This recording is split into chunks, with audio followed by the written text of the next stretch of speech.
Case number 32, excessive amniotic fluid. Amniotic fluid जब excess हो जाता है, इसके कारण होते हैं शायद कोई बर्थ डिफेक्ट हो बच्चे का, या माँ को कोई इन्फेक्शन हो, या कभी आरबीसी बढ़ने से होता है। और कभी कभी ट्विन्स बच्चे अगर हैं तो एक को न्यूट्रिशन वगैरह कम मिलता है और दूसरे को ज़्यादा मिलता है, ये कारण से भी ये बढ़ सकता है। एमिनेटिक फ्लूइड बढ़ने के कारण एब्डोमेन जो होता है और वहाँ पर स्वेलिंग आ जाती है और सांस लेने में तकलीफ होती है। इसका जो प्रेशर होता है वो बच्चे के ब्रेन पे पड़ने से उसके ब्रेन में इंजरी भी हो सकती है। और इसके साथ साथ कभी कभी ये स्टिल बर्थ भी हो जाती है बच्चे की। ये जब केस न्यूरोथेरेपी में हमारे पास आया, हमने थोड़ा सा अल्कलाइन को कम किया। एसिड अल्कलाइन जैसे ही बैलेंस हुआ, एक ही दिन ट्रीटमेंट दी और दूसरे दिन उनकी जब सोनोग्राफी की गई तो रिपोर्ट नॉर्मल आ गए थे। मेरा ये जो केस है जो मैं आपको प्रेजेंट कर रही हूँ, एक्सिस एमनियोटिक फ्लूइड, वो मेरी सिस्टर का है।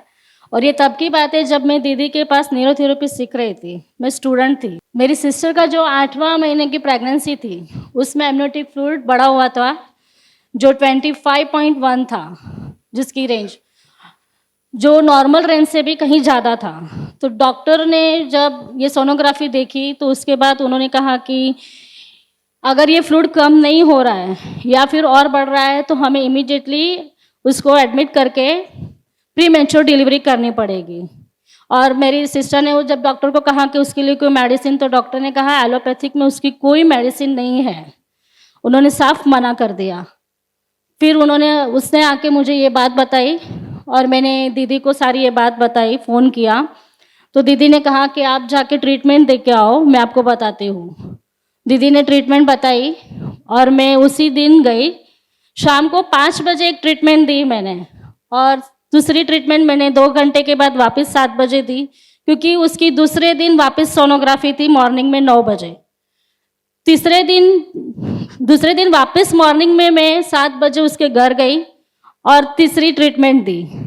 सिर्फ 3 ट्रीटमेंट के बाद 9 बजे जब सोनोग्राफी हुई तब उसकी रेंज 9.9 जो नॉर्मल रहती है वो आ गई। और जब उसने वो रिपोर्ट डॉक्टर को दिखाई तो डॉक्टर भी एकदम शॉक हो गए और वो सोचने लगे कि ये कैसे हो गया। जो एमनियोटिक फ्लूइड कम नहीं हो रहा था, उन्होंने 8 दिन वेट भी किया था फिर भी नहीं हो रहा था, और वो कैसे ये चेंज हो गया। तो वो डॉक्टर ने वो मेरी बहन को भी पूछा कि ये कैसे हुआ। तब उसने बताया कि मेरी बहन ये न्यूरोथेरेपी सीख रही है और उसने एक ट्रीटमेंट दी, उससे ये कम हुआ करके।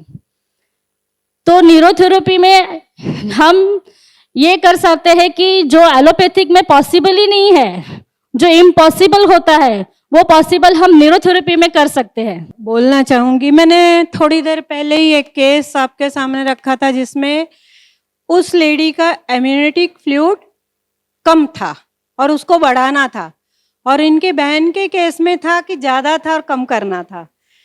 तो शरीर के अंदर अलग अलग ऑर्गन है, अलग अलग चीज़ें हैं, तो ये कम ज़्यादा कैसे होगा, क्या होगा।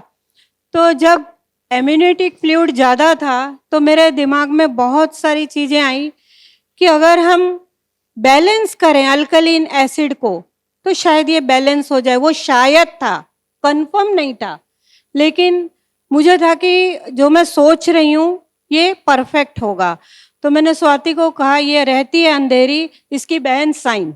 मैंने कहा अभी चली जाऊगी, बोली नहीं दीदी चली जाऊंगी। चल जा। ये गई वहाँ, रात को एक ट्रीटमेंट दी, रुक के दूसरी दी, वापस आई घर, सुबह 6 बजे उठ के वापस गई, 7 बजे वापस ट्रीटमेंट दी। तो 3 ट्रीटमेंट के बाद ये बोली कि पहले वो ट्रीटमेंट के बाद 8 दिन रुके थे डॉक्टर कि 8 दिन में कुछ चेंज हो सकता है क्या, लेकिन कोई भी चेंज नहीं हुआ था। तो उसके बाद ये लास्ट सोनोग्राफी की तो बोले अगर ये 2-4 दिन में नहीं ठीक हुआ, हम लास्ट सोनोग्राफी करनी है, अगर वो ठीक नहीं हुआ तो सिजेरियन करेंगे, वो प्री मैच्योर डिलीवरी हो जाएगी। तो एक ही दिन की ट्रीटमेंट थी, रात को 2 और सुबह 1, 3 ट्रीटमेंट के अंदर जो हमारा सोच थी, हमारा विचार था कि ये ठीक हो सकता है, वो ठीक हो गया। और बहुत बड़ी अचीवमेंट, मैं उस दिन बहुत खुश हुई थी। आपको मैं बताऊं, खुशी के मारे मैं रात भर सोई नहीं कि ये क्या कमाल हो गया।